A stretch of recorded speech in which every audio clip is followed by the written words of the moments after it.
నౌకాశ్రయాల అనుసంధాన రహదారుల నిర్మాణంలో జాప్యం జరుగుతోంది. వైసీపీ ప్రభుత్వ హయాంలో భూసేకరణ కొలిక్కి రాకపోవడం, పనుల అప్పగింతలో ఆలస్యం, నిర్మాణ పనుల్లో జాప్యం, ఇతర సాంకేతిక కారణాలు ప్రతిబంధకంగా మారాయి. భారత్మాల రహదారుల నిర్మాణ పనుల తాజా పరిస్థితిపై కథనం. గతిశక్తి ప్రణాళిక కింద భారత్మాల రహదారుల నిర్మాణానికి కేంద్ర ఉపరితల రవాణా శాఖ మంత్రి నితిన్ గడ్కరీ రాజమహేంద్రవరం నుంచి వర్చువల్ గా శంకుస్థాపన చేశారు. కాకినాడ జిల్లాలో NH 516F కింద సామర్లకోట అచ్చంపేట కూడలి మీదుగా కాకినాడ పోర్టు రహదారితో పాటు అచ్చంపేట కాకినాడ పోర్టు NH 16 ను కలుపుతూ అన్నవరం నుంచి ఉప్పాడ మీదుగా కాకినాడ పోర్టుకు అనుసంధానం చేసేలా 3 రహదారుల నిర్మాణానికి శ్రీకారం చుట్టారు. వీటిలో రెండింటిలో కాస్తంత కదలిక వచ్చినా మూడో రహదారి పనులు నేటికీ ప్రారంభం కాలేదు.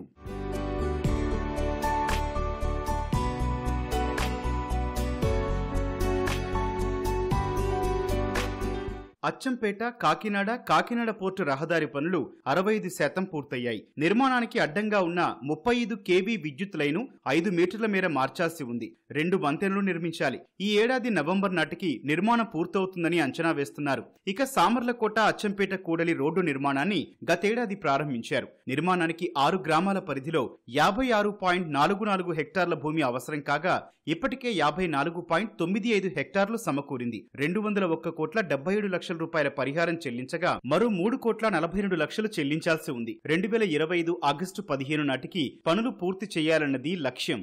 పోర్ట్ కనెక్టివిటీలో భాగంగా అచ్చంపేట వాకల్పూడి నుంచి పోర్ట్ రోడ్డు మనం డెవలప్ చేస్తున్నాము. సో ఆ వాకల్పూడి జంక్షన్ నుంచి అన్నవరం వరకు కనెక్టివిటీ.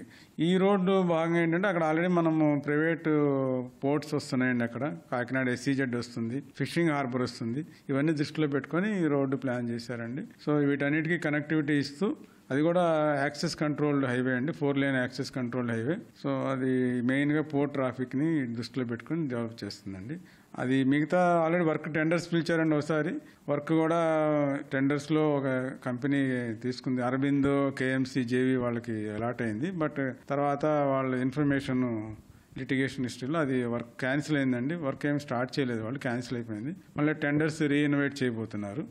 మోస్ట్లీ నెలాఖరుగా నెక్స్ట్ మంత్లో టెండర్స్ పిలుస్తారండి. సో టెండర్స్ పిలిచిన తర్వాత అవార్డ్ డే వర్క్ స్టార్ట్ చేయడానికి 1 year పడుతుందండి. ఆ తర్వాత 26-27కి కంప్లీట్ అవ్వచ్చండి ఆ వర్క్. అన్నవరం బైపాస్ నుంచి ఉప్పాడ మీదుగా వాకలపూడి కూడలికి అనుసంధానం చేసేలా రహదారి మంజూరు చేశారు. ఈ నిర్మాణ పనులు ప్రారంభం కాలేదు. కీలకమైన 40 కిలోమీటర్ల రహదారికి 225 ఎకరాల 61 సెంట్ల భూమి అవసరం. 21 గ్రామాల పరిధిలో ప్రభుత్వ భూమి 28.84 హెక్టార్లలో మాత్రమే ఉండటంతో మిగిలిన భూమి ప్రైవేటుగా సేకరించాల్సి ఉంది. గ్యాస్ పైప్ లైన్లు మార్చడం, భూగర్భ గనుల శాఖ అనుమతుల్లాంటివి కొలిక్కి రావాల్సి ఉంది. ఈ రహదారి నిర్మాణ పనులు అరబిందో రియాల్టీ, KNR సంస్థలు దక్కించుకున్నా తర్వాత సాంకేతిక కారణాలతో ఈ టెండర్ రద్దు చేశారు. మళ్లీ టెండర్లు పిలిచి పనులు అప్పగిస్తేనే నిర్మాణం ముందుకు సాగుతుంది.